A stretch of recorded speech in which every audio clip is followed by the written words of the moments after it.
Kia ora koutou. Welcome to the Community Committee meeting, and I'd like to ask Councillor Fitzgerald to open with a karakia, please.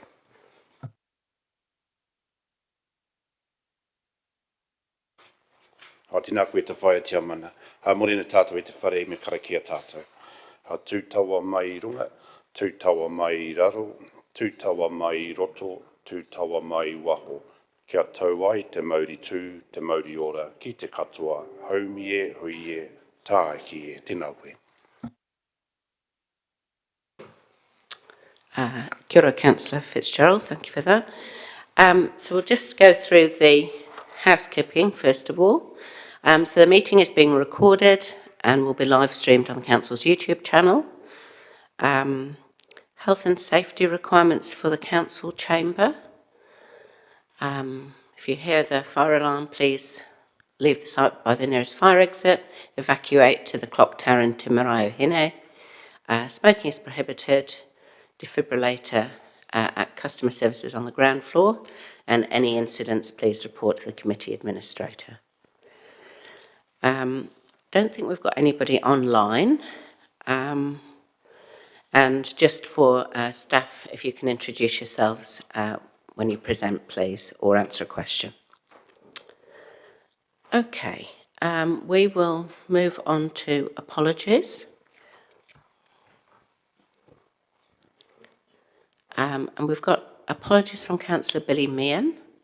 Are there any other apologies?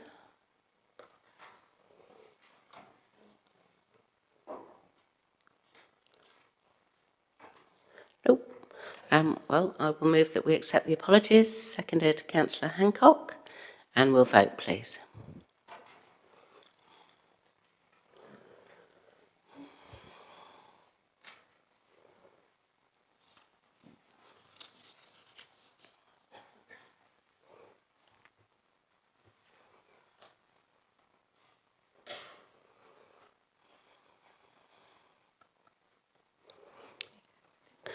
And that's carried, 12 votes for and none against. Thank you.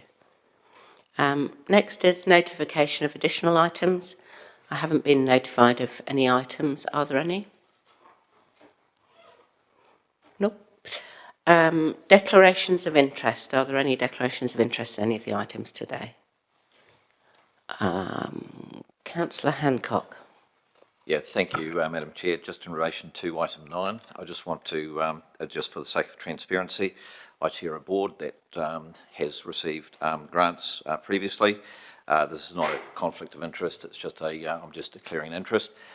Just for the sake of transparency, there's no pecuniary advantage involved, so I just wanted to just declare that. Thank you. Mayor Smith. Thank you, Madam Chair. Rather than acknowledge that I have an interest, like a lot of councillors will, I'm a member of a sports club or sports clubs, and in reference to number 9. Thank you. Councillor Finlay. In reference to number 9, I also involved with organisations that get funding from them, but it's not a conflict of interest. I don't personally get any money from. Thank you. Councillor Harper. Thanks, Madam Chair. Item 9, I'm also on a board, voluntary board, for which we apply for grants for, and so I'm also got no interest personally, but we also apply for grants, so our board is affected. Thank you. Councillor Wood. Thank you, Madam Chair. As we're all declaring interests, I might as well. I work for an organisation who receives grants as in relation to item 9. My role is not funded through grant funding, so I don't have a conflict of interest, just an interest. Thank you. Deputy Mayor. Kia ora, Madam Chair.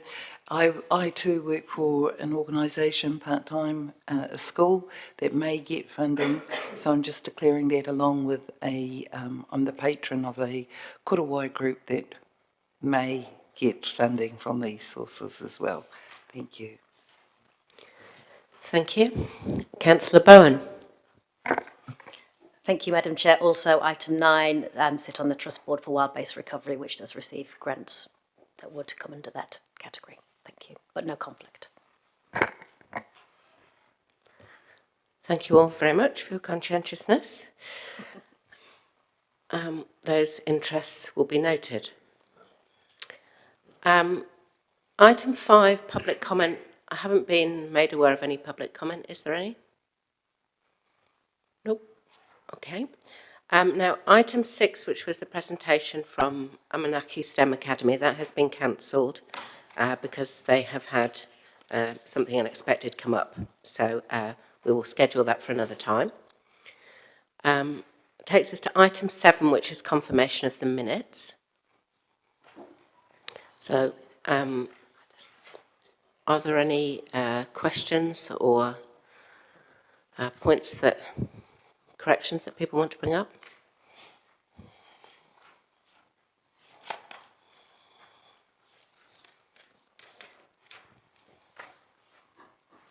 Okay, well, I will move that the minutes of the Community Committee meeting of 9th of August 2023, Part 1 Public, be confirmed as a true and correct record. Seconded, Councillor Hancock. Is there any comment? No? Well, we will go to vote then. Thank you.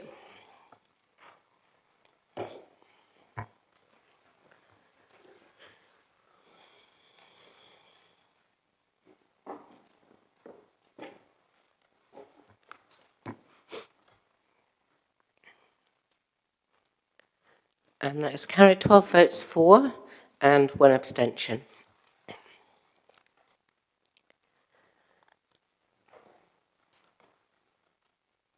I'm not sure if the voting results can come up. Yep. That's right.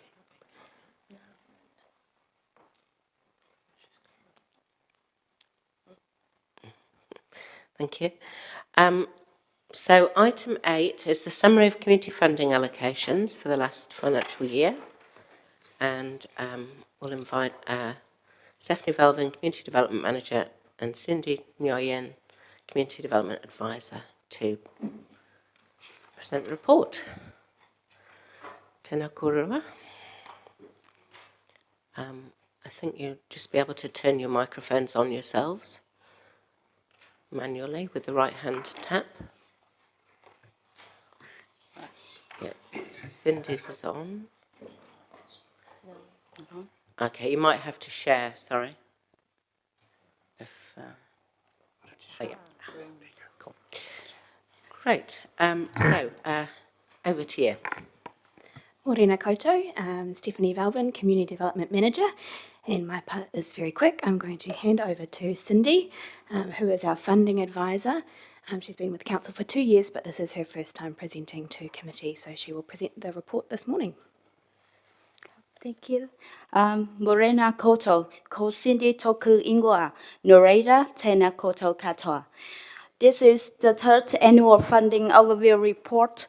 The report demonstrates the significant impact that grants funding has on many thousands of people in our community. This year, by applying new function within Smart Grants called the Outcome Engine, Council received valuable data that provide better insight into the impacts and outcome of our funding.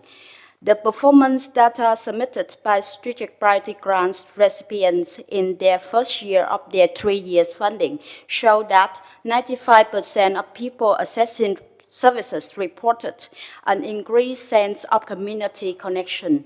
92% report an increase of confidence that they had gained new skill, knowledge, and experience.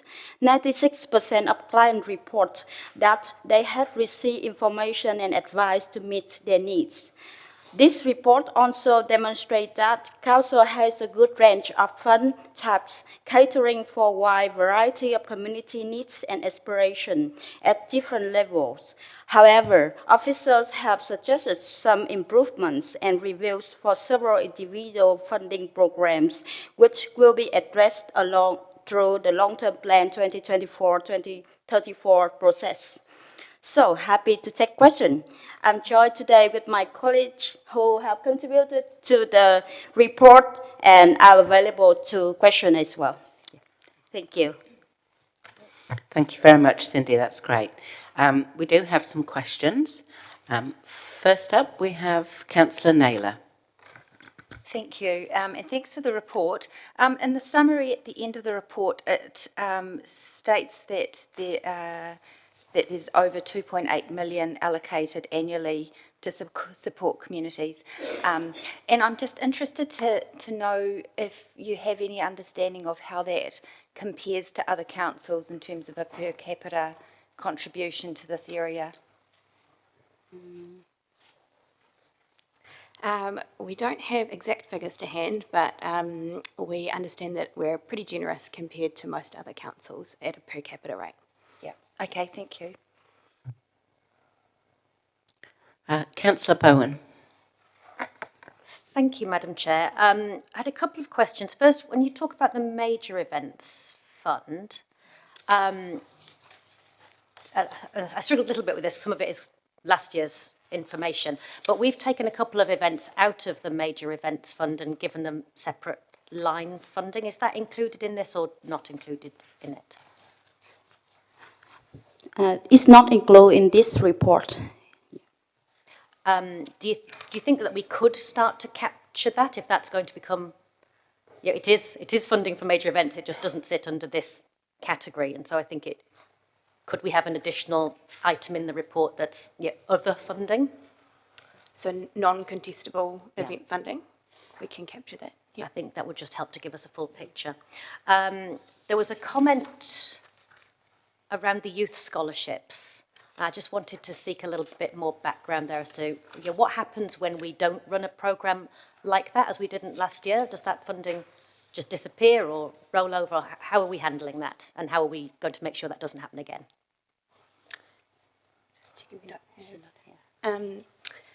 So yeah, it's just like any other operational funding. It doesn't normally roll over if it's not spent in that financial year. So this year we have better capacity in the youth services team, who are the function responsible for that funding, and so I understand that they are ready to roll that out this financial year. Okay, thank you. I did have a couple more questions. Okay. You talk in the section on strategic priority grants that you're currently preparing a proposal for consideration in the long-term plan. Are you able to elaborate on what that might look like? We are still in the process to have some input in the long-term process, so the detail will be giving more later. Yeah. Are we talking about substantially changing strategic priority grants, or? We will changing the, thinking about input to changing the structure and the outcome, the measure outcome. Yeah, just to clarify, so last annual report we mentioned some challenges that we had off the back of the assessments in the year prior with the structure of the current structure of the strategic priority grants. And so we suggested that, or we recommended that be reviewed. So we're in the middle of that process at the moment. So we haven't made any sort of confirmations about what that might look like. But we are interested in improving the structure to make it slightly easier to administer, maybe slightly more focused as well. Okay. And we do also have to change the structure because the sort of level of priorities in the actual long-term plan, draft long-term plan, is changing anyway. Okay. So it's an opportunity to have a look at it. And I suppose that leads me to a question about the funding envelope. Councillor Naylor's already mentioned that the quantum of that. Are you confident that we've got that about right? Or are we looking at reviewing that into long-term plan? And then within that, it's not just about the envelope. It's like we've got quite a complicated system with 14 plus grant streams. Do you feel that that serves the community well, or is that something we're looking to review? In terms of the overall number of streams, I think with the exception maybe of the event funding, which we've talked about in the report, I think the range is helpful for the community because there are different types at different levels for different types of group as they move through their kind of journey. So we aren't looking at reviewing the overall number of programs or anything like that. In terms of the envelope, as you would have heard from groups throughout the year, that could always be larger, particularly as the cost of living and other things have increased. So they're always looking for more funding to meet the needs and continue to deliver the services. Okay, thank you, Steph. Thanks, Cindy. Madam Chair. Deputy Mayor. Kia ora, Madam Chair. Thank you, Cindy and Stephanie, for the report. Just with regards to 3.18, Sports Event Partnership Fund, and on page 33, with regards to future of the fund, I notice that, this fund has been really instrumental in attracting sports here, particularly national sports, like this week with basketball. The recommendation would be that Sport Manawatu and the City Presenter United Front, where all stakeholders can offer a combined value proposition to organisers. Have we begun working on that yet? And if so, what opportunities do you see that perhaps make us more attractive than other cities? That is a great question, which I do not know the answer to. Just look at some colleagues. No. We might come back to you on that one, if that's all right. That's fine. Thank you. Thank you. Matt Smith. Thank you, Madam Chair. Thanks, Cindy and Steph. A couple of things. The Heritage Incentive Fund. So we split that. It's one big pot, but we split it into 4 different categories. Is that how it works? Can I have Keegan help me in that? Yeah. Yes. You might as well stay there because I've got a few more. So I note that it reached its height in just about everything in 2021. Yet we're on a ticking clock with a lot of our buildings. Why have we not? Well, first of all, what is the allocation fund? How much is it in total? Yeah. So in previous years it was about 196,000. Okay. Off the top of my head, and then last annual plan it got reduced down to about 156,000, and so we've put in the obviously preemptive drafted LTP program back up to the 196,000. And why, Keegan, do you think that just about everything there is down on applications? Is it because it's not, people don't know about it, or what do you think it is? Well, we're getting good inquiries, particularly from the strategic property owners, which we're worrying about the most with respect. There's the smaller average value of the applications in the last financial year compared to the 2021. So, when you look at that scary chart that crosses over time, that's the big hitter, is just that the value that's applied is, usually ends up being about a half or 2/3 of what was applied last year compared to, and it just depends on the project.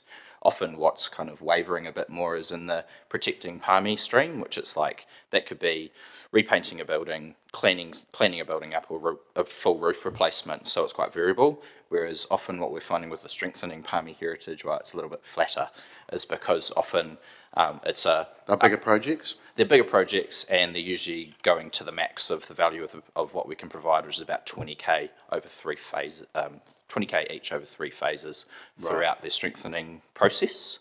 Yeah. So, I wasn't even aware that you could apply to repaint a building. So, do you think that's being promoted well enough? We could promote it more. I suppose if you look at graph 9, part of the tension I probably have as an officer administrating it is a lot of the declines. That reason why that orange bar is bigger than the blue bar is because actually the fund isn't large enough to meet demand. So if we wanted to satisfy every single application that came in every year, we would not be able to satisfy that. And so that does lead to we don't want to set undue expectations on the community by saying we could fund everything and promote whatnot. So that probably influences, I suppose, our promotional approach. Whether elected members agree with that or not, I'll take advice. But even just this year, we'd expect to fully subscribe across the Protecting Palmy, Promoting Palmy streams within the next month or so, and already start to advise applicants that they may have to wait till next year. Okay, so with all that, we're still 40,000, so obviously, where does that 40,000 sit that's not allocated? Sorry, you'll have to spell that out. So on graph 10, it shows that 40,000 isn't allocated, so... And well, often where we end up with the spare capacity is across the strengthening Palmy. So that's where we get some undersubscriptions, and it's often just down to where in the process building owners are at. Right. So that's something where we can definitely ramp up promotion to try and make sure we get full subscription throughout, because as you've pointed out, there's a bit of a burning platform in terms of central government timeframe. Absolutely. Yeah. And so thanks, Keegan. Just one more question, Madam Chair. So on the youth side, 3.21, there's no mention of the Tuia program. Does that sit under your remit, or does that come under another department or unit of council? So this is where the city supports 1 or 2 young rangatahi through a mentoring program. Yeah, so that sits with youth services as well, but it isn't a contestable funding program, so that's why it's not included in this report. All right. Okay, thank you. Thank you. Councillor Harpiter. Thanks, Madam Chair. Just wanted to talk about 319, the sponsorship fund. My questions are around 52,000. Do we look to try and match that with external sponsors from business community? Could I please have Jessica?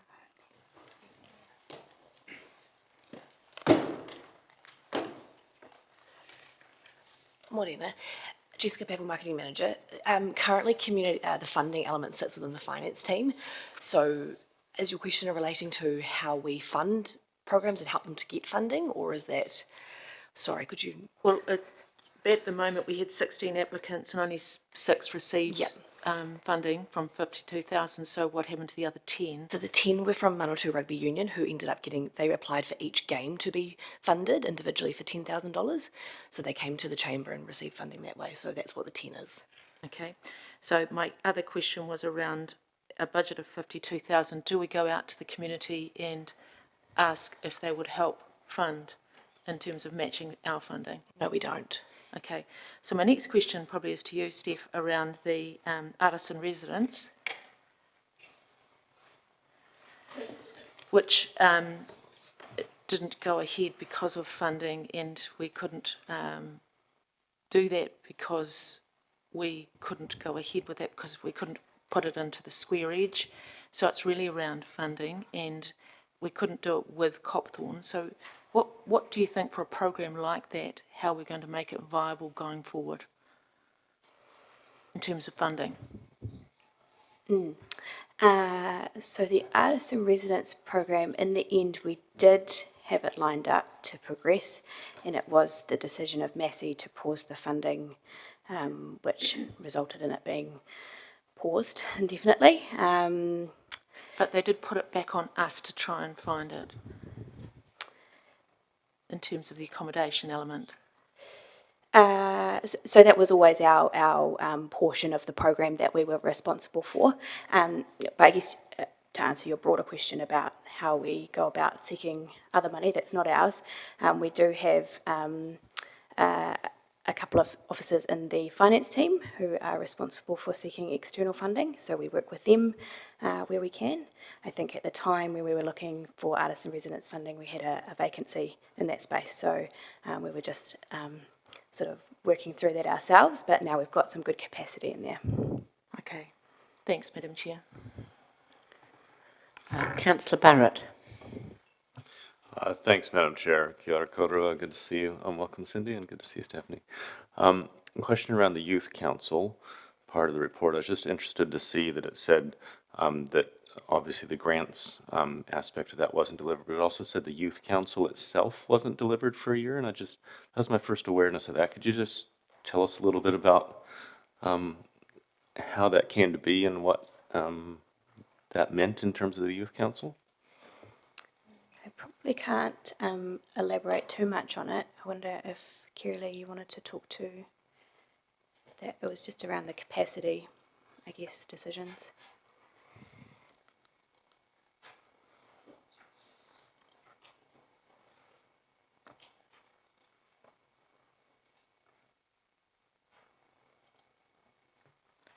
Kia ora koutou. Through Madam Chair, we've had some issues previously with capacity in the youth team. That has been addressed recently with the recruitment of another senior youth worker. So that has had an impact on the work that they have been able to deliver in that space. So can I understand, was the Youth Council dissolved or hibernated, or what kind of happened to the Youth Council over the last year? I don't have the, I would need to seek further advice from the team, but I believe that it's hibernated rather than being disbanded, but I can confirm that for you and come back to you. Great, thank you. I guess this is kind of down the track a bit. I mean, we're 15 months on from the start of that financial year. Was that signaled to council at any time, or is this kind of the first point that we've had some awareness around that? I'm not aware of it being formally signalled to council that we'd had some recruitment issues in that space. Okay, that's helpful. Thank you, Madam Chair. Thank you. Just a couple of questions from me to finish up. The first one is just about any gaps that you might have identified in the sort of suite of community funding programs that we have. So it's a good report on what we have and how it's been delivered, but have you identified any gaps or areas where we should be thinking about either creating a new fund or altering the kind of, I guess, the range of a particular fund to cover areas that at the moment where people are struggling to get funding?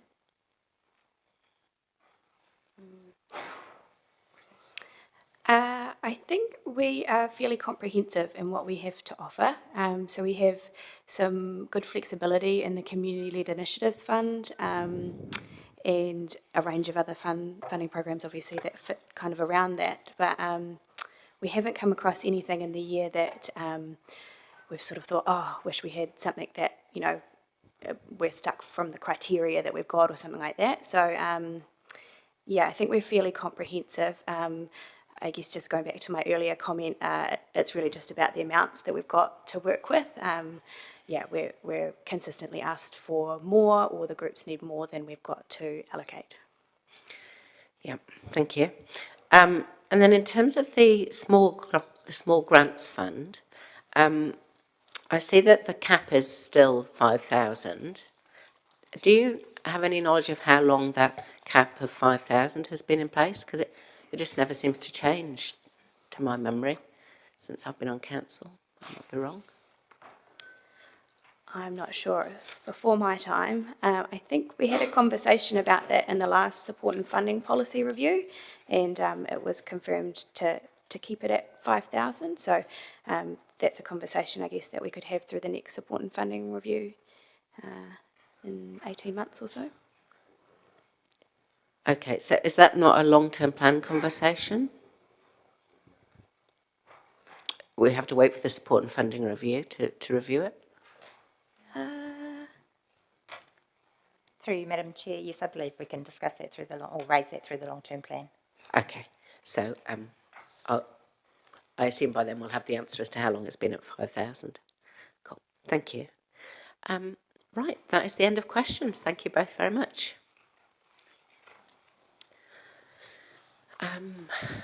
Okay, so I'm happy to move that the committee receive the report titled Summary of Community Funding Allocations, 1st of July 2022 to 30th of June 2023, to the Community Committee on the 27th of September 2023.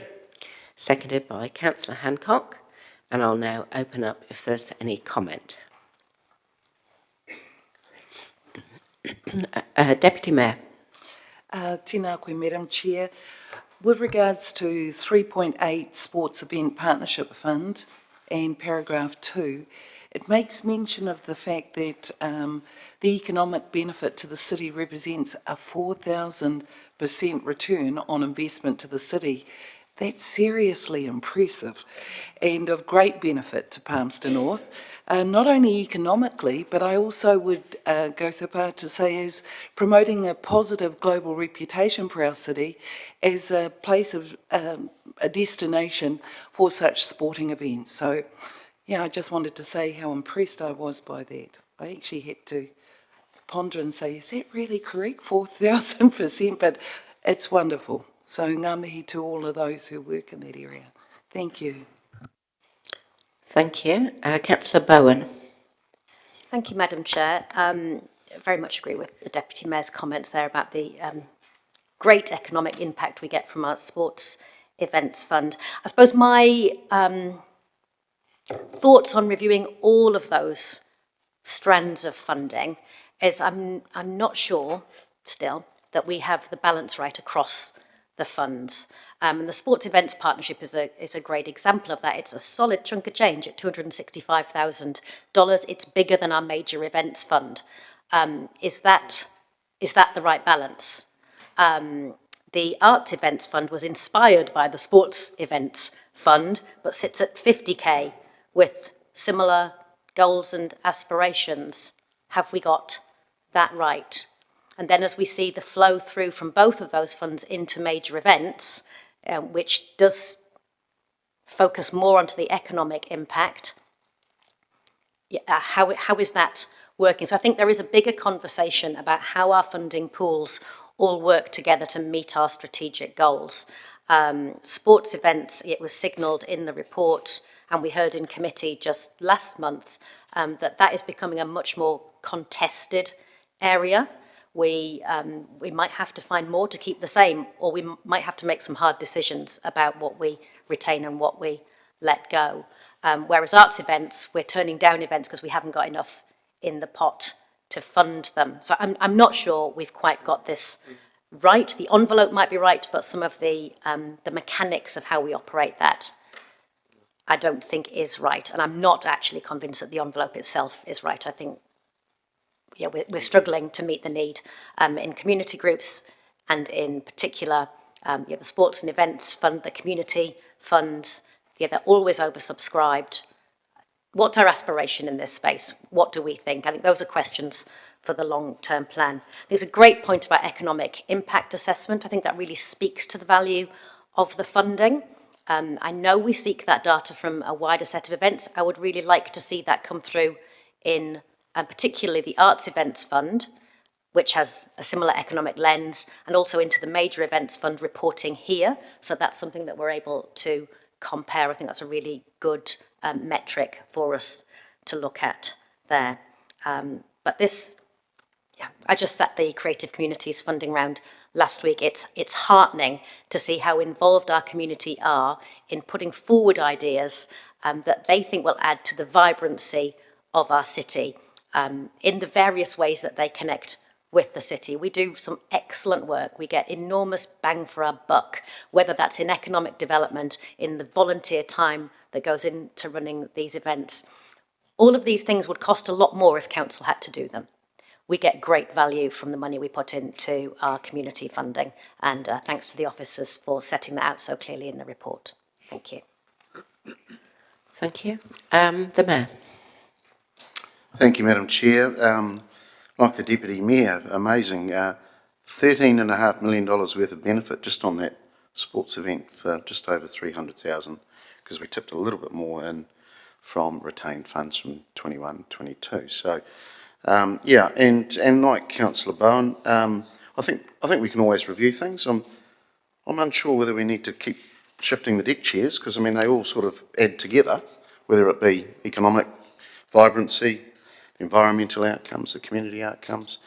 2.8 million, I think, was mentioned in terms of the total. That's pretty impressive for a city of Palmerston North size, and what we do. And we cover, you know, we support a lot of groups. And I think it's giving that little bit of seed funding, which goes a long way to make sure the volunteers feel supported, and then they go and do all the other heavy lifting as well. So a few funds, I think, do need a little bit of a more profile, and he's gone now, but our officer there around the heritage, Keegan, we've got a wall of demolition coming if we don't get on top of this. So I'm surprised, really surprised, that we can't allocate that fund, and maybe there's some process things there which need a bit of work.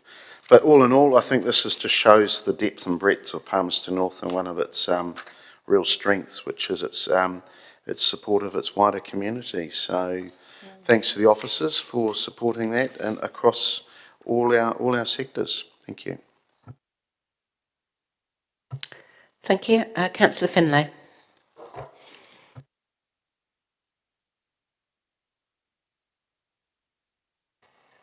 Thank you, Madam Chair. As one of the councillors that was originally involved with the fight to get the youth council formed within this council, I was very, very disappointed to read that we were unable to deliver some of the work this year. I have seen the youth council over the years and been involved with it in the early days, and how effective that youth council has been in the past.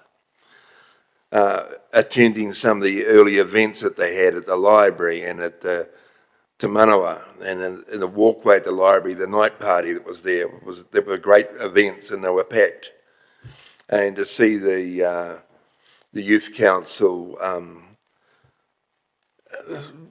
pulled back a little bit is disappointing, because maybe in the early days it was all done by the councillors, the youth councillors themselves. There was no real staff involvement in those days, and the councillors, they had a very small budget, but they had the kudos and they went out and they organised things. Now I'm just wondering, because we're attaching staff to it now and everything else, are we limiting the ability of those youth councillors to be able to do the work that they want to do? I think we need to look very seriously at what we're doing with the youth council and maybe equip them a lot better than what we are now. And that doesn't mean by adding staff, but giving them ability to do things themselves. Thank you. Thank you. Councillor Naylor. Thank you. This has been a really valuable report, just to have it all summarised in one place, all the funding that we do contribute to the community, and it's certainly significant and has a significant impact. I think in terms of looking going forward, which is more, I guess, LTP conversations, it was encouraging to hear from the officers that, you know, we're quite generous in comparison to other councils, and I think that's consistent with what has been communicated in reports in previous years also. I think the conclusions that we come to through some of the information in this report, particularly around funds that are oversubscribed, I think we need to be careful how we assess what the need is in our community. And I think just because a fund is overprescribed, we shouldn't automatically assume that that equates to need that we need to contribute to from council. I think anyone who has been a part of fundraising would understand that it's very common for people seeking, groups seeking funding to apply for more, more than one fund, and also to often apply for more than what's actually needed in the hope that they'll gain the sufficient funds for what it is they're trying to do. I do support the comments that have been made about perhaps looking at the overall number of funds and perhaps how they're allocated. I think I'm comfortable with the envelope, but I do think it's a large amount of money, and we need to look at look at the whole thing to ensure that we're utilising that in the best possible way for the benefit of our community. Councillor Zabellin. Thank you. Excuse me. Thank you, Madam Chair. I just wanted to acknowledge the Youth Council as well as one of the councillors, 3 councillors appointed to sit with the Youth Council, that they may have had some difficulties getting started this year, but they certainly got a full team behind them of really motivated individuals, and they've got a full exec of just the most passionate, intelligent teenagers I've met, and they've just run a really successful Pizza and Politics candidate political event just last week, and it was a roaring success. So I think they are definitely on they've got momentum behind them, and they're on an upward trajectory now. So they're bouncing back. Thank you, Madam Chair. Thank you. So I'll just finish up. A lot of thanks to the staff, because behind all these funding allocations is a huge amount of work in terms of assessing applications and then administering the funds. But there's also the continuous support that staff provide to community organisations throughout the year. And it was mentioned, I think, by Councillor Bowen, but I'd just like to echo that the value that we get from $1 spent by council is far and away more when it's given to a community organisation than it would be if we were spending it to do the same job ourselves. Most of us at the moment are attending annual general meetings of not-for-profit groups across the spectrum. And in every single one of those groups, you see how on a very small actual sum of money, the group is doing a huge amount of work. And that comes down to having volunteer boards. It comes down to having volunteers actually doing the work. It does come down to funding from us and from other organisations. But there's no way that the amount of work and the impact that those community organisations provide could be provided by council. So it's a very cost-effective way of spending $1, in my opinion. And when you look at just the performance of one fund, so the Strategic Priority Grants Fund, we're looking at 450,000 client interactions in a year, which is huge if you consider the population of Palmerston North. And I think when we're looking to, as a council, make sure that we're taking into account all 4 well-beings, that the sort of suite of community funding we have and the impact that it has on the community is absolutely huge. So it's a really good report. Thank you to the officers. It's really helpful for council to be able to see the sum of what is being granted and how it's being used. I'm looking forward to seeing what tweaks might be suggested through the long-term plan, because circumstances do change, needs in the community change, and the ways that people are able to interact with funding also change. So I think it's good that we keep these things under review and that we are looking to improve the process or the way that we allocate money, as required. But all in all, I think it's a really heartening report, and we should all be proud, really, of our community that first of all, in the first place, that they agree that we do put money in to support organisations, because let's face it, if we didn't get the submissions every year calling for community funding, then we wouldn't be funding in this way. And also that we've got so many people in the community that are prepared to step up and give their time and efforts and skills for free, which enables these huge impacts. So I think it's a very cheering report, and I'm very happy to receive it. So on that note, we will now vote to receive the recommendation. Thank you.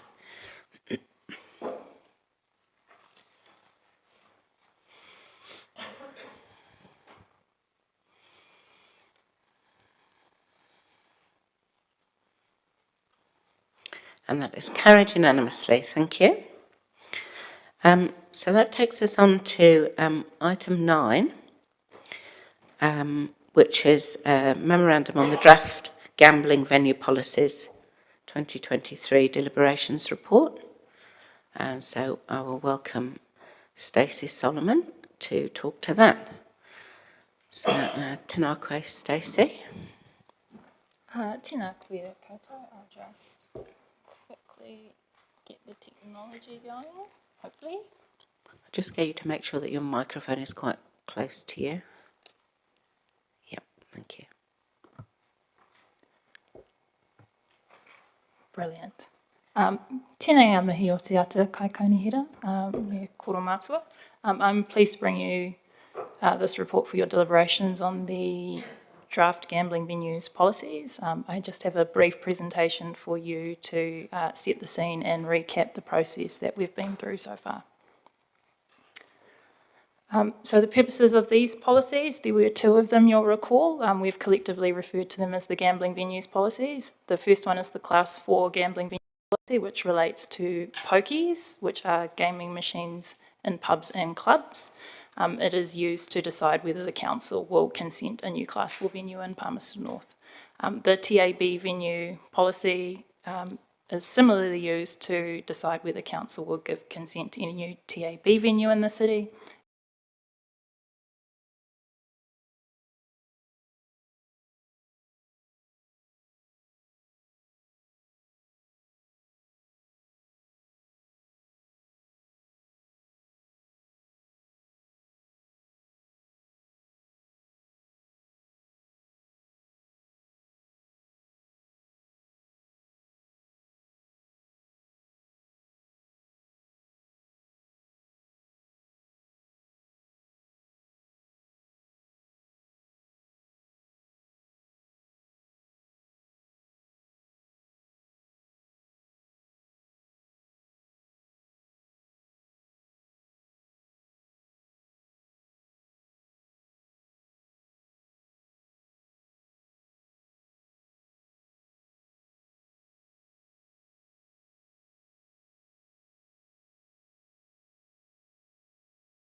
So the scope is what is considered, as I mentioned earlier, the scope of the council is limited in what it can do with these policies, but the council does consider the social impact of gambling in the city when it prepares these. The council considers and specifies if and where venues may be located. For the purposes of our policy, we have determined that those venues should be located in the inner or outer business zones or in sports clubs and recreation zones, so long as they are in sports clubs. We may specify the restrictions on the maximum number of gaming machines. We have chosen through this process to institute a sinking lid, which is a change from the previous absolute cap. We may include a relocation policy. We have one of those as well, and we may include restrictions on proximities to sensitive sites. So we have a 200-metre setback set as our restriction on proximity to sensitive sites. Those sensitive sites are also outlined in the Gambling Act. And we may specify the primary activity of the venue, which we have also done in our policy, the primary activity being primarily hospitality related and not related to anything that is intended to be a family activity. So this is just a visual for, as a refresh for where our Class 4 gambling venues in Palmerston North are. We have currently licensed 21 venues that are operating in total 295 machines across the city. All of these venues are located in areas considered medium, high or high deprivation. In Palmerston North, in the most recent complete financial reporting year that we have to consider through the majority of this process, that was 2022, in Palmerston North, over $22 million in gaming machine proceeds were collected. This is the highest amount ever for the city. Roughly 26% of those proceeds were returned to the community in the form of grants. The main recipients were sports organisations and community organisations, health and welfare services. So this is the national trend. We are not outliers in that respect. It is perhaps a little smaller writing, but I can explain it to you. So this is the last 3 reporting years for our grants distribution in Palmerston North. You'll see that sports organisations feature heavily there, in particular the Manawatu Rugby Union, followed by our Arohanui Hospice Service Trust. And there is one particular outlier just recently, which is the Phillips Search and Rescue Trust, who received $750,000 in a single grant. I bring you to the objectives of the policy. I think it's important in considering the policy settings that the council has chosen overall to always keep the objectives of the policy in mind. So this is what has been set at this time. The objectives are to ensure that the council and the community have influence over the location of venues, to allow existing venues to continue operating in their current premises, to have regard to the social impact of gambling within Palmerston North, to minimise harm caused by problem gambling, and to prevent the growth of Class 4 gambling venues or the number of gaming machines in existing venues. That last one is perhaps most relevant to the sinking lid setting that has been taken at this time. So to achieve the objectives we just went through, the council proposed change from the cap to a sinking lid. This does mean that no new machine licences will be consented in Palmerston North.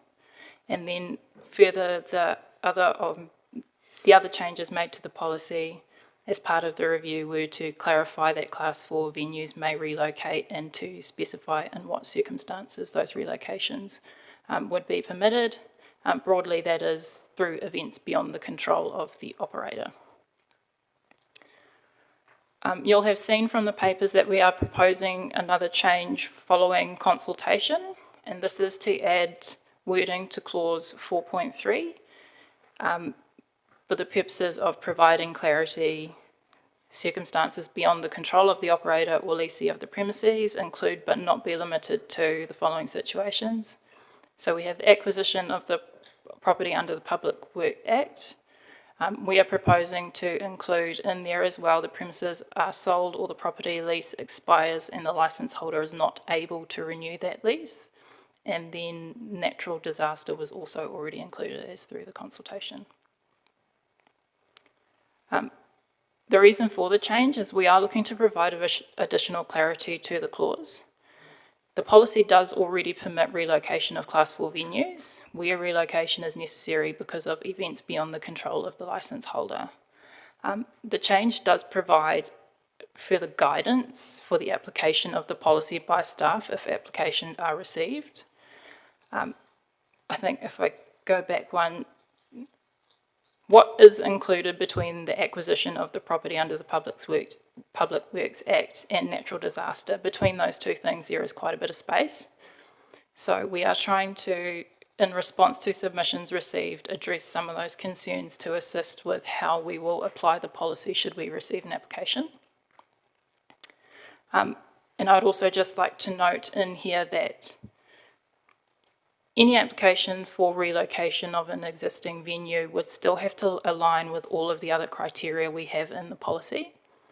In effect, this does mean that the options available for relocation are incredibly limited in our city. These are what we assume are going to be the likely impacts of the policy if it is adopted, as it has been proposed. There will be a long-term decline in Class 4 machines and venues. It is slow, but we do anticipate that happening. Gambling proceeds and therefore grants to the community are unlikely to change significantly. You'll have seen from the submissions analysis that we don't expect, unless there is a very, very significant reduction in Class 4 gambling machines across the country, we don't expect gambling proceeds and grants to be affected significantly. It is unlikely that there will be a rise in problem gambling as a result of alternative forms of gambling, for example, online gambling. and also the instances where relocation will be permitted and will not be permitted are clearly understood. So that is all for the presentation. Thank you very much, Stacey. There's a whole raft of questions, so we'll go to Councillor Wood first. Thank you, Madam Chair. Thank you, Stacey, for the report. I just wanted to ask some questions around the relocation clarification that you've put in there. Yes. So the wording is that the licence holder is not able to renew that lease. Could you explain what that would look like? For example, if the landlord wanted the tenant to renew their lease but had put in a CPI increase to the rental of, say, they'd been leased for 5 years, so there was a 20% increase in rental prices, and the tenant wasn't willing to pay that, would we class that as the tenant not being able to renew their lease or choosing not to renew their lease? We see the wording as being in that, to take your example, we would expect that the tenant would have done everything possible, reasonably possible, to stay in their existing venue with their current tenancy. If it were to become so unreasonable with the landlord that it was not possible for them to continue their business at that site, we may consider that being not able. There is space for some judgment in there from the officer who would be applying the policy. And I guess that's what I'm trying to get to the bottom of, because, I mean, where do we draw the line unreasonable? So a tenant may view a CPI increase as unreasonable. Potentially that wasn't what was agreed in the original mechanism, and that's what the new landlord wants to do now. Say the landlord wanted a 50% increase or an 80% increase, or I'm just concerned that there's a lot of grey area in this policy, and that what a tenant may deem as unreasonable may be different to our interpretation of what we as a council deem as unreasonable. So I'm trying to get an understanding of how we sort of, what judgment we'll use to assess what is or is not reasonable. Sure. I suppose partly to, I guess, inform the answer to your question, whether or not that specific wording is in the policy, it is still part of the consideration. Okay. I see in there, so something that was brought up through the community feedback was a provision around moving from a high deprivation area to a lower deprivation area, and I see we've chosen not to include that in the policy. I was wondering, I see there is some comment in the report on it, but why we made that decision? Sure. The short answer is we don't have the information to support that claim from submitters. We understand that problem gambling affects high deprivation areas more than it does low deprivation areas. We understand a number of other factors are included in that. What we don't know is if moving a venue out of a high deprivation area to a low deprivation area will actually mitigate the effects of problem gambling. For example, we don't know whether, if we move that venue, we don't know whether or not people who would choose to use those pokies would travel to use those pokies. Fair enough. And so if the majority of elected members did feel convinced by the argument put forward in submissions that there should be a provision for that movement happening, how best would it be for us to express that today? Would that be in the form of a additional motion or verbal comment, or how would you like us to indicate that?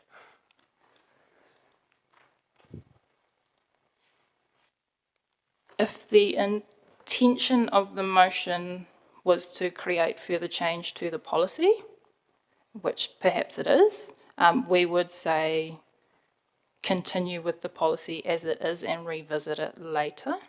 A change like that to be made to the current policy would require further consultation.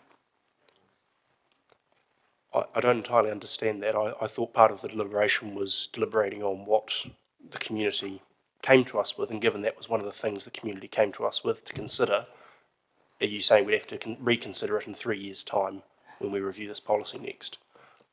Sorry, I'm just going to intervene here, Stacey, because I understand your question, Councillor Wood, because I was in that position myself early on in my term on council. And basically the rule is, if the change that would be proposed as a result of deliberations could have been likely to have produced a different range of submissions from the public, then we have to reconsult. All right.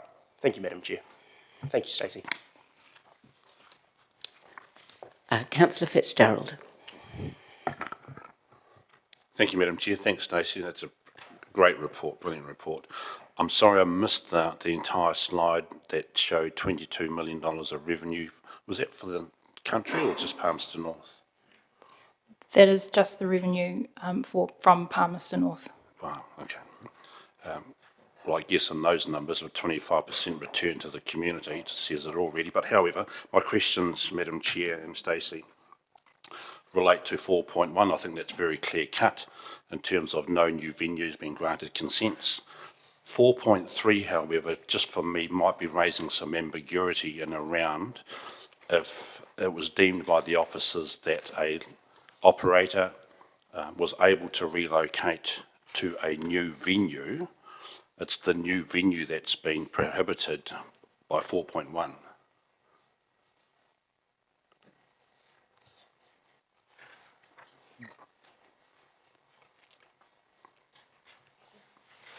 Sure. So I think I understand your question. Yeah. 4.1 states that no consent will be granted for any new Class 4 venues in Palmerston North. Yeah. If I take you back to the objectives of the policy in point 1, we have in here to allow existing Class 4 gambling venues to continue to operate at their current premises. Part of 4.3 is to mitigate the potential for, well, sorry, if I take it back one step, the purpose of the policy is not to encourage any type of growth in Class 4 gambling venues.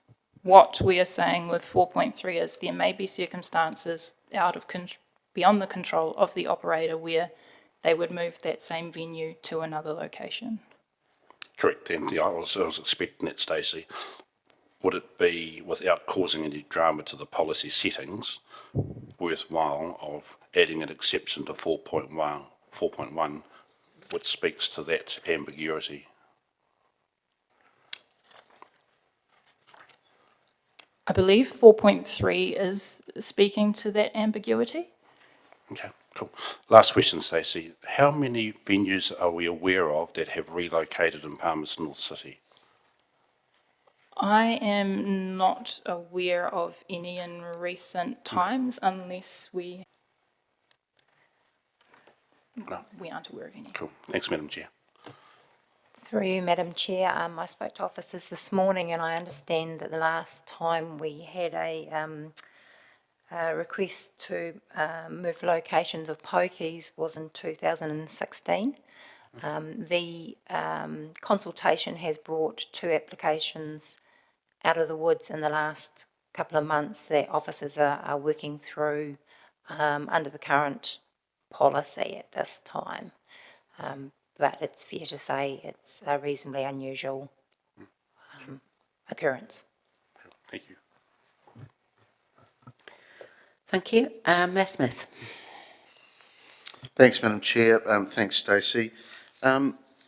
Page 57, and just on when submitters said, look, if the cap, the sinking lid, happens, and machines go, where do these societies and clubs go to for their money? You've stated there that they can just go to the national trusts and organisations and they'll supply the money. Is there any evidence of that? Have you gone to the trusts and asked them? So my understanding of the way that the trusts work is that the revenue they receive from money staked in their machines goes into a single fund that they distribute from nationally. How they choose to distribute the quantities of funds to which places is up to them. We don't have that information available unless they make it available to us. But I suppose the short way to say it is even if there were no pokies in Palmerston North, groups who were seeking grants or funding would still be able to access those national societies. So you didn't specifically go and ask some of the bigger trusts that have, footprints here? I believe we invited through early engagement discussion with trusts, and we also received a number of submissions from them through the consultation process. And they stated that they would still give money? Because you've evidenced it here that they still can get money. They would still need to provide money to us based on the way that the system works for them. Okay, but so that you've is got that somewhere, there's some evidence of that somewhere? my understanding of that, the way that the grants allocation works is that we Okay, would so still be able to access. it's your assumption of an online thing? Okay, I think the officer's answered the question. Can we move on to the next one? Yep. Page 59, again, just another evidence thing as well. Around online gambling, and it said that you take away the class 4 machines, and if they were removed, that it's unlikely that those people would gamble in a different method, i.e. online, if they were not available. Have we got any evidence on that?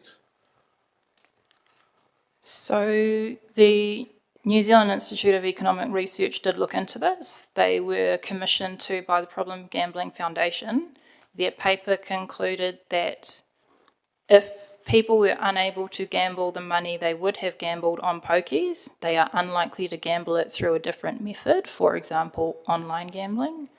What we don't know is what they would otherwise spend that money on. So while they aren't gambling that money through pokies, they are unlikely to gamble that money online. They're also unlikely to save that money. We don't know where they spend it.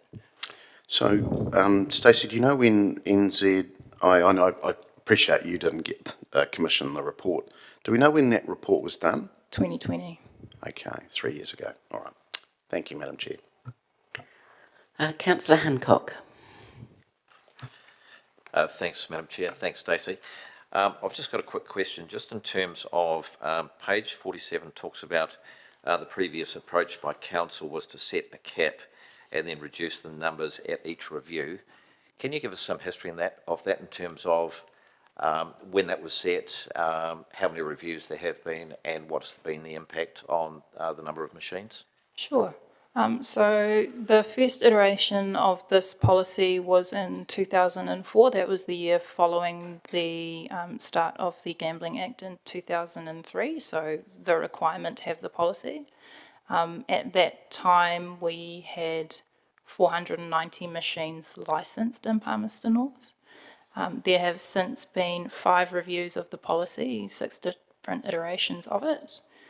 Now we are at 295 machines, so there has been, over the course of those 5 reviews, 6 iterations of the policy, and about 19 years, we've seen a reduction in 195 machines in the city.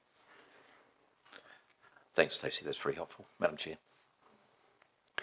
Thank you. Councillor Barrett.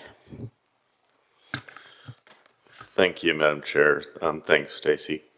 Just one of the things that I was trying to recall from the range of papers and reports that have led us to this point was around whether council itself had applied for and received funds.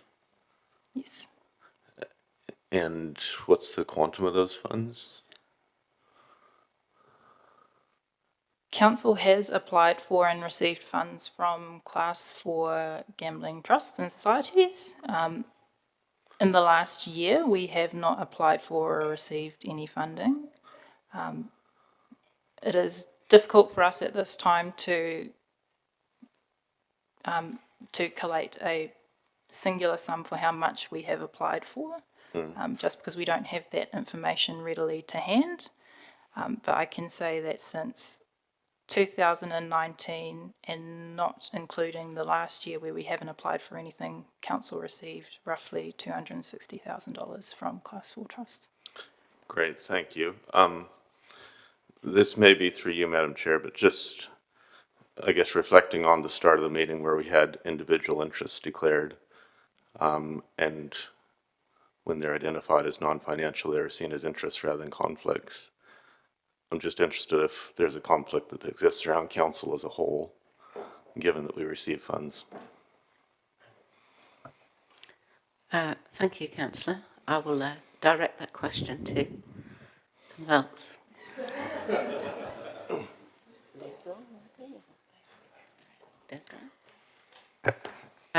I think we'll direct that question to legal counsel, Desiree.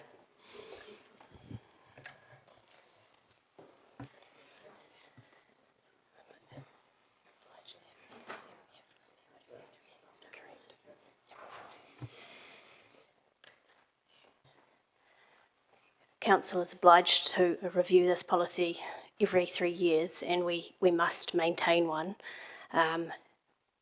I know that we're going to be having a discussion around this in due course in terms of conflicts and that kind of thing, but one of the points from that is whether or not you consider that your position or your other interest actually means that you are biased or you have a predetermined view as to the decision that you would be making.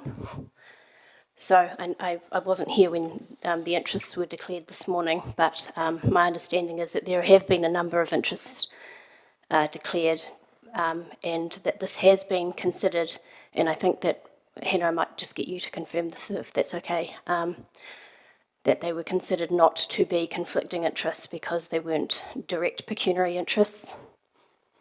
That's correct? Does that help? It does in terms of the individual members. I guess what I'm trying to understand is collectively as council, given that council has directly financially benefited, if that constitutes an interest for council, and if it does, if that also constitutes a conflict of interest for council. I would say that it would be potentially, but in the scheme of things, it's probably a reasonably small figure in terms of the amount of money that was received and the amount of money that is obtained from other means, rates and the like, and what it is spent on. I realize this is a bit on the hop, but are you aware if that's ever been tested? No, I'm not, unfortunately, but I will be looking into it. Thank you, Councillor. Okay, thank you. Madam Chair. Thank you, Councillor. Councillor Finlay. Thank you, Madam Chair. Just following on from what the Mayor was asking you, you said that groups could apply to trusts that don't have machines here in Palmerston North, is that correct? Yes. Would it surprise you that I know of several community groups that have been turned down from those trusts, and the reason they've been turned down is that we have no venues in your city? That would surprise me. Well, I could give you several of those. I think several other councillors could too. Okay. Thank you. Just remind elected members to confine themselves to questions when we're in question. Thank you.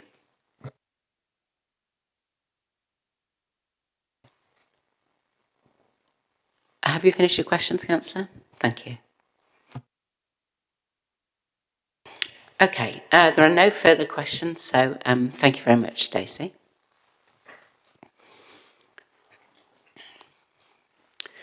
So the recommendations are that the committee recommend the council adopt the Class 4 gambling venue policy 2023 attachment 2 of this memorandum, and that the committee recommend the council adopt the TAB venue policy 2023 attachment 3 of this memorandum. I'm happy to move these recommendations, and Councillor Hancock will second them, and I'll open up for any comment. I'll just start by saying that I found this a particularly difficult area to come to a view on, to be honest. On the one hand, I understand that we have very limited means to affect problem gambling in the city. And that whether we have an intermittently reducing lid, as we've had up until now, or whether we have a sinking lid, which we're proposing to adopt, probably isn't going to make a huge difference to either the number of problem gamblers in the city or to the funds that are available to community organisations. But having said that, we have been presented with some fairly compelling evidence in terms of the social impact of gambling, and particularly the social impact of problem gambling, which is more highly associated with Class 4 gambling machines. And I think that we do have a responsibility as a council to do what we can to reduce gambling harm. So, although I feel that adopting this change is not likely to make a huge difference, I feel that it's something that we should do, given the evidence that we've been presented with. And I'm not particularly persuaded by the argument that the money that will be available to the community will be reducing. My understanding of the way that community organisations apply for funding is that we already as a city don't receive what we might consider as our share from the gambling machine trusts. And that's despite the fact that there's a large amount of money put into the machines by members of our community. And I'm looking at parallels between other forms of funding that have been available in the past that are now no longer available. And one example is funding that sports organisations used to get through tobacco advertising. And that was removed, and there was compensation, I guess you could call it, put in for a period of time as a transition. But I think it was the right thing to do. And so just because there's some funds accruing to the community from gambling, I don't see that as a good reason to protect the number of machines in the city, and for some organisations to feel that that's an important source of funding that they can't do without. I think we'd be doing well to be weaning people off relying on money from gambling machines. And I think the very slow reduction in the number of machines that we're likely to see through a sinking lid can possibly contribute to that. So on the whole, and as I say, it is a balance thing, because I don't think it's going to make a huge difference. On the whole, I'm supportive of the recommendations and the majority of submitters, and so that's why I'm supporting this. Right, I'll go to Councillor Hancock as the seconder. Yeah, thanks, Madam Chair. Just as I mentioned in questioning there, the previous approach by council was to set a cap and then at every review actually reduce the numbers of gambling machines. And that's actually seen a reduction of 195 machines over that period of time. So what we've actually got before us really is just a sensible in-between option really, which is about, as these organisations actually decide to get out of the premises or out of that line of business, then of course we just don't replace those machines, and we sensibly actually reduce the numbers. I guess if you actually have a look across the submitters, 36 submitters actually supported the proposal of sinking lid, and they were for reasons of community health and wellbeing, reducing problem gambling, and a stronger approach to reducing harm. The 31 submitters who actually supported this were largely venue operators and also groups who access the funding. The reduced number of machines in Palmerston North has not led to a reduced gambling activity. In fact, quite the reverse is actually true. 18 of our 21 venues are actually in high deprivation areas. And if you actually look at Manatu Haora's report, there is a higher risk of gambling-related harm for people who are on lower incomes. And if you actually go to page 53 of the report, there's a paragraph there which I'll read to you. It says that research conducted in 2019 found that harm from problem gambling is not distributed evenly, and that people living in areas of high deprivation are likely to spend on average up to 3 times what people in areas of low deprivation are likely to spend on Class 4 gambling. So it's very clear. Further in the report, even if Palmerston North had no gambling machines whatsoever, organisations who actually wanted to actually access funds could do so through the various national gaming foundations. The evidence is very clear that problem gambling from Class 4 machines actually disproportionately affects people who are vulnerable and who are those people who can least afford it. And Class 4 gambling is a significant player in that.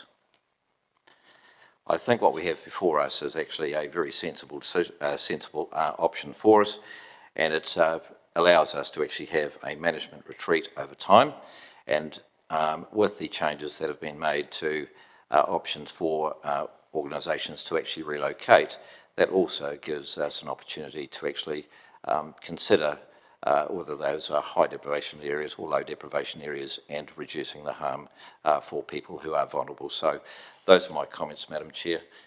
Thank you. Thank you. The Mayor. Thanks, Madam Chair. Look, I too have some I suppose some, a foot in both camps here about what we're trying to do. And like the Chair said, reducing the lid, will it make a difference? Let's be honest, it probably won't. I have some real sympathy. I'm just signalling here I won't be supporting this, and there'll be an alternative motion if this fails. And I'll give you some reasons why. Submitters were pretty even. And look, we can spin the dialogue here each way we want to, and like my colleague before, but submitters were pretty evenly split on this. And I have good on Problem Gambling Association and those organisations that have come out against this. That is their job as well. I've been personally affected as a family, with a wider family member who was a problem gambler, and I have a bit of an issue with some of the non-evidence that they're not going to go online. They damn well will. And at least in these venues, there is some protection. Yes, it's pretty minimal, but geez, the algorithms now are so much more targeted to online gambling. You just need to be playing some Candy Crush thing on your phone, and all of a sudden all these gambling ads come up. It is pretty brutal out there. So to say that it won't go online, I think you need to actually be involved in this and understand it. It's huge in New Zealand, and this will force people into that because they do have an addiction. So to say that they won't, I think I'm sorry, I cannot accept that. And it was 3 years old and it was actually from the problem gambling people themselves, so I'm really surprised that they don't see that issue themselves. Have the machines gone down? Absolutely they have. Nearly 200 since we've started this process, and they're going to keep going down, so I do actually wonder what the issue is we're trying to deal with. But what we will do, and anybody that's been involved in a club or an organisation will know that we will stop a lot of money coming into those organisations.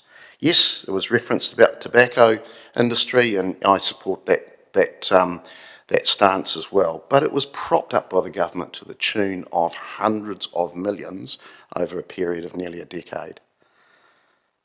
So does council now become the prop up for these organisations? Do we fund the 7 odd million that will be physically asked by organisations of these national trusts, which apparently will just give us the money from a national pool? Now, anybody around this table that's been involved in fundraising knows that won't happen. And again, there was no evidence. And I'm sorry to not actually ask those trusts themselves, and I have, will you get the money? I doubt it. So again, those are the organisations that will actually end up being harmed out of this recommendation. It will be the bowling clubs, it will be the arts organisations, it will be cultural organisations that want to do something. So I'm sorry, I do have some sympathy of what we're trying to do here on taking the serious problem gambling seriously, because I've been personally affected by it. But I just would have to say this is a sledgehammer on an acorn, and that actually the organisations and the people you're going to hurt are just mainstream Palmerstonians. So if this does fail, I just signal that there'll be another alternative recommendation. Thank you.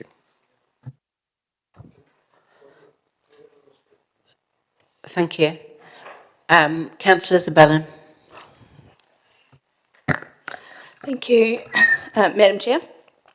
I agree that this is one of the issues that you can go round and around with and not land anywhere particularly satisfactory. Because on the one hand, if you can make a policy that can target and reduce a specific community harm, then you should do it. But on the other hand, the evidence doesn't necessarily show that this policy will be effective at reducing harm, and I'm certainly not in favour of endorsing ineffective policy just for the sake of having to do something. However, on the evidence that we've had before us across the year, the claims of community funding being adversely effective appears to be inconsistent with the evidence of record levels of revenue being amassed through the dwindling supply of Class 4 machines. So the evidence doesn't support that.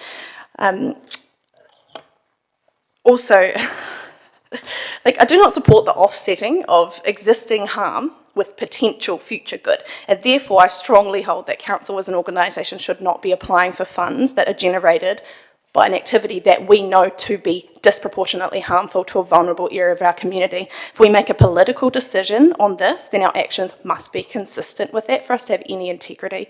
As well, this means we'll be one less player in this hotly contested space, so actually by withdrawing from that, which could be a tangible act of solidarity because there'll be one less competitor in that market.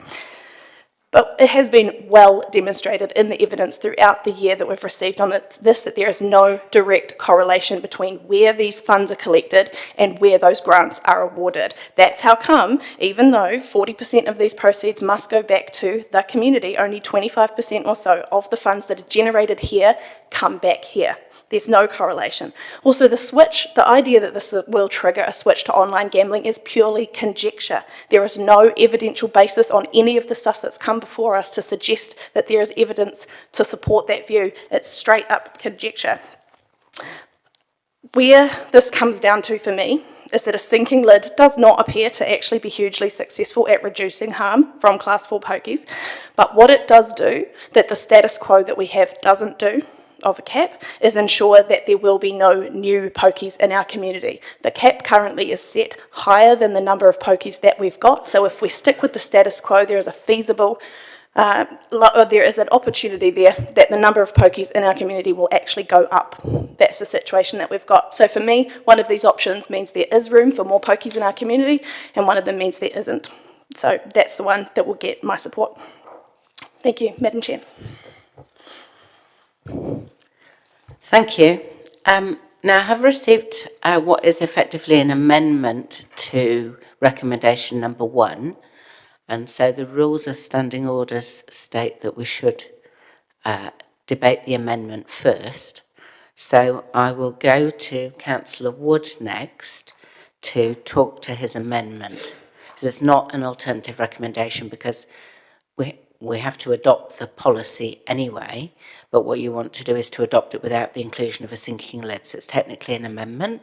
So we'll go to you next to discuss that. And then, councillors, we'll be then talking to the amendment.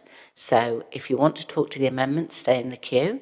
If you don't, take yourself out of the queue. We'll then talk to the amendment and vote on the amendment, and then we'll go back to the substantive, just so you know what the process is. Hopefully that's clear. So, Councillor Wood.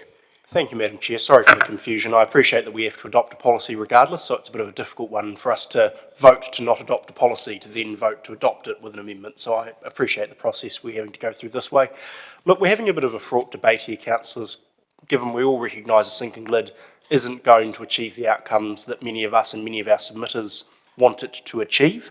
And so for me, it's a difference between using a blunt tool or a tailored tool. A sinking lid is a very blunt tool. We reduce the number of machines as they decline, no matter what, full stop. The method we've been using as a council is that every time we come to this review, we reduce the number of machines, to those that are currently being used, which is far more targeted to the situation that we find ourselves in as a council, and gives us some flexibility to look at the conditions that we're in as a city and whether or not that's an appropriate mechanism. So for me, it comes down to a quite simple decision. Do we use a blunt tool that's been proven elsewhere not to work and doesn't achieve the results that it purports to achieve, or do we use a mechanism that's tailored to the needs of our city in line with what has been effective over the last number of periods that we've done this review? So for me, I would rather we didn't use a sinking lid as a mechanism. Initially, I was quite partial to it and thought it might be a good idea that would work. Having read the submissions, having listened to the debate, I've come to the conclusion that it's just not an effective policy mechanism in achieving what it sets out to achieve, and that we'd be better served as a city using the mechanism that we've been serving. And for that reason, have gone with the recommendation to council as is worded there. It possibly needs to include some wording to specify what that limit would be set at, and I apologise, I don't know the specific figure off the top of my head of how many machines we do have in the city, but I'd be happy as long as the seconder is for the wording to also include that the limit be set at the current number of machines we have in the city today. One of the things I asked my questions and indicated is, should we allow venues to move from high deprivation areas to low deprivation areas? And just very briefly, I think we should allow that. I think it's a shame we're not able to do that in an amendment today without having to go through another consultation period, and flag that I hope when we go through this consultation process again, we can consider that, because all of us, in fact, our stated goal is to consider the impact that these machines have on areas of deprivation, and I think it would be sensible to allow these venues to move from higher to lower deprivation areas, but unfortunately that's not something it would appear from questions that we are able to consider today. There's been a lot of talk today about the trusts that disperse gambling proceeds. These trusts aren't the bad guys. These trusts are doing a service required by government to disperse the income of gambling proceeds to the community. They're doing their jobs. I don't have an appetite to villainise them or call them the problem or call them demons. At the end of the day, gambling's happening in our community, and I see it as a good thing that that funding is coming back to our community and to communities from across the country, particularly as we saw this morning and where the funds go. So just please, councillors, do keep in mind the good work that these trusts do and are legally required to do to support our community. So I realise that this is a bit of a semantics debate. We'll end up with a reasonably similar outcome regardless of what we do, but I would prefer we used a specified tool to the needs of our city rather than a blunt tool that has been proven in other areas not to work and not to achieve the outcomes that our submitters and many of our councillors have purported we'd like it to achieve. And for that reason, I'd hope you'd support an amended version of this rather than the original. Thank you. Thank you, Councillor Wood. Apologies for the chit-chat behind the bench. Staff would like to give some advice about the implications of this amendment. So I will pass over to the Chief Executive. Yes, through you, Madam Chair. Unfortunately, this recommendation couldn't be adopted as proposed up there because Council has gone out and consulted on the gambling policy with a sinking lid proposal in it, is that if you chose to go in this path, you would have to re-engage, reconsult with your community. So recommendation would need to be changed so that council doesn't adopt the Class 4 gambling revenue policy, but effectively it's written in such a way that if you're looking to have inclusion of a sinking lid, that we undertake a special consultative process again to re-engage with the community. And I'll just see if I've got heads nodding behind me. Thank you for that advice. So with that in mind, Councillor Wood, I think if you want to proceed with not having a sinking lid, you would need to withdraw your amendment and put forward an alternative recommendation to reconsult on the gambling venue policy without the inclusion of a sinking lid. Can I just check that with the Chief Executive? Is that your understanding? Yeah. So would you like to have a think about that for a minute?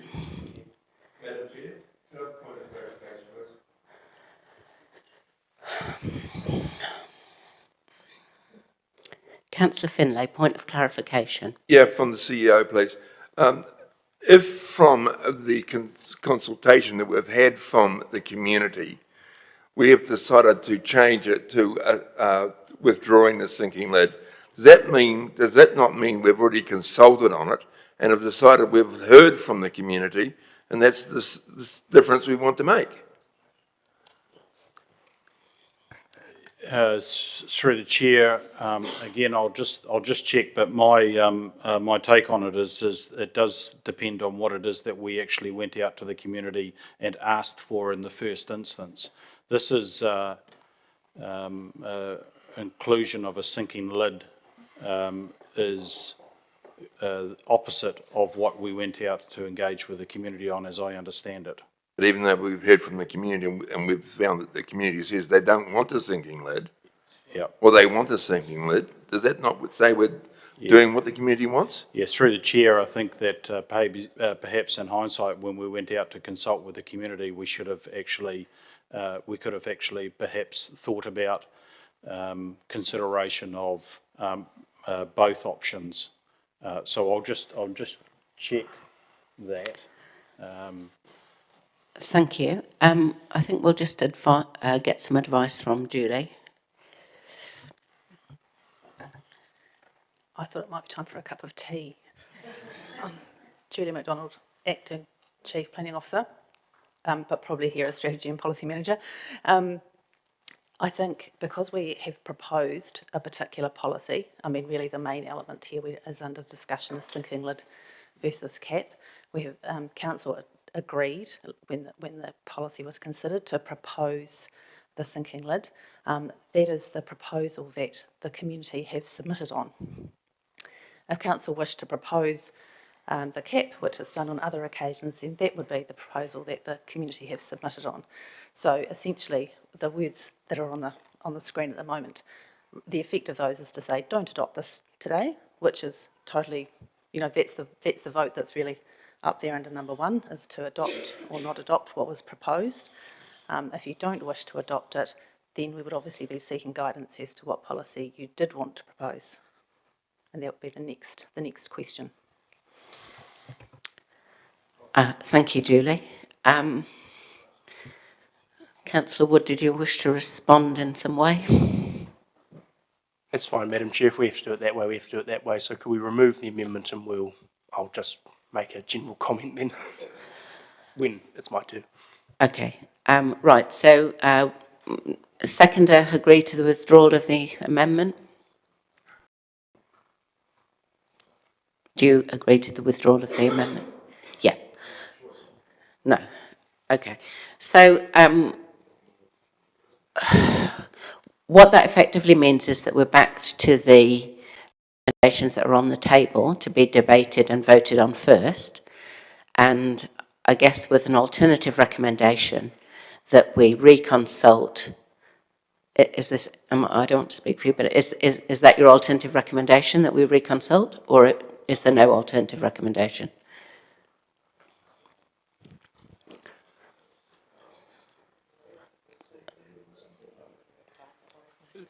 No, Madam Chair, that's not that. We'll deal with it when we come to it, I guess, if we don't approve this, but I'm not suggesting an alternative recommendation at this time. Okay. I think we should take the advice of officers and break for morning tea at this point. I would just like to advise you that pre-hearings are taking place for the account.